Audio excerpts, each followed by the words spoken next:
It is about that time to talk about National League MVP, the last three to do it. Chris Bryant in 2016, Giancarlo Stanton with the Marlins.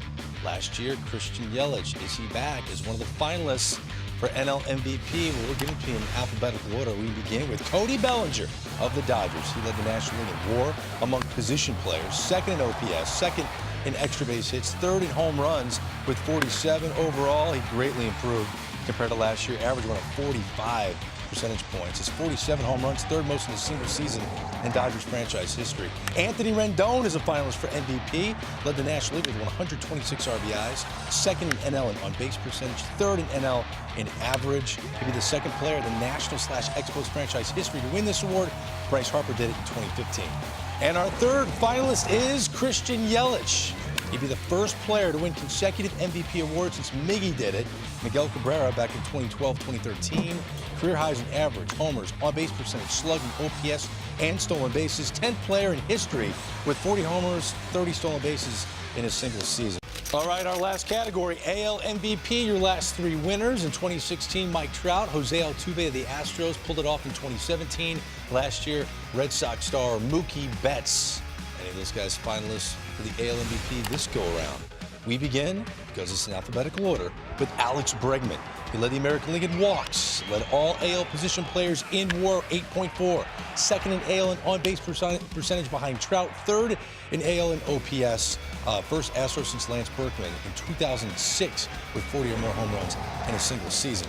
Marcus Semien is a finalist for the AL MVP. He led the American League in plate appearances, third in AL in WAR among position players.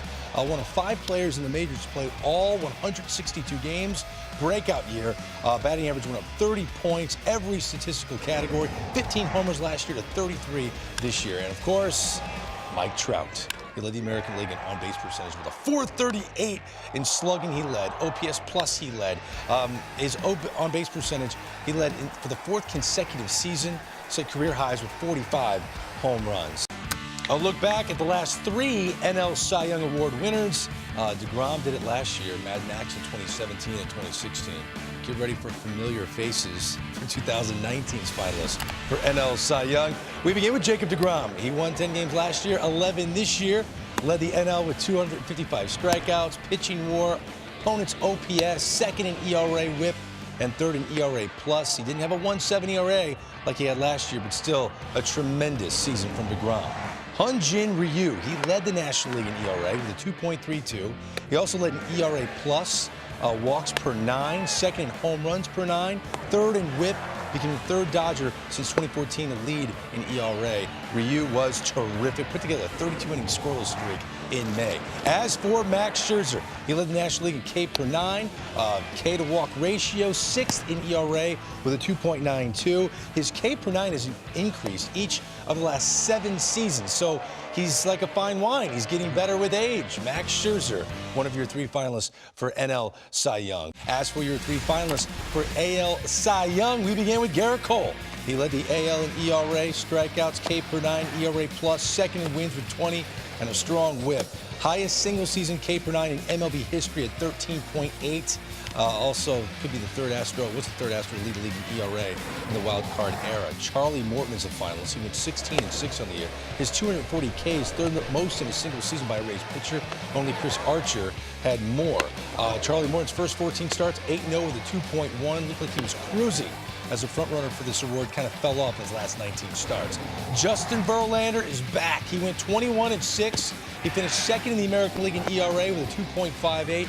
His season can be divided into 3 parts. His first 13 starts, a 2.16 ERA. Next 8, ERA around 4.5. Last 13 starts, a 1.92. Let's get into NL Rookie of the Year. First finalist, Pete Alonso. His 53 home runs are a single-season record for an MLB rookie. Those homers also a Mets single-season record, surpassing the prior record of 41, held by Beltran and Todd Hundley. He was amazing. 3 of 6 NL Rookie of the Month awarded this year went to him. Mike Soroka, third in NL with a 2.68 ERA. That's the lowest ERA by a Braves rookie since the end of World War II. His 1.55 road ERA was the best in the majors. I think that's important. How you compete on the road is important. He was the best. Fernando Tatis Jr., he played 84 games. That's it. But he led NL rookies with a .317 batting average, a .969 OPS, which was the highest average in OPS by a Padre rookie. Next closest OPS was Ryan Schimpf, .869. Our first AL Rookie of the Year finalist in alphabetical order had 369 plate appearances, but that's all Yordan needed to become the heavy favorite to win this award. OPS way over 1,000, highest by any rookie in the history of baseball. Led all AL rookies in on-base percentage, extra base hits, second in home runs and RBIs, minimum 200 plate appearances, 27 home runs, most ever in a single season by an Astros rookie. Brandon Lau was one of the finalists. He played 82 games, second among AL rookies in slugging percentage and OPS. He was on the IL from July 3rd to August 23rd. He had a shin injury, but he was good enough to get a 6-year, $24 million contract extension in March by the Rays. And let's give John Means of the Orioles some love. He led AL rookies in wins, ERA, and WHIP, minimum 75 innings pitched. He had a 3.6 ERA in 155 innings. The rest of the Orioles had a 5.83 ERA in almost 1,300 innings. It's really unbelievable, all these young stars that we got right now in the big leagues.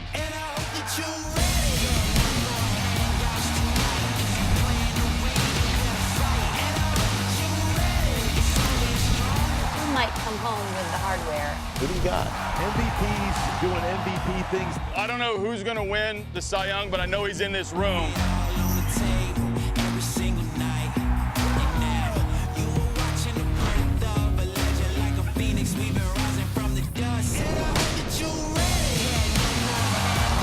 Wake up, America. This dude's an absolute ace. I think he's the best pitcher in the game. The trophy is waiting.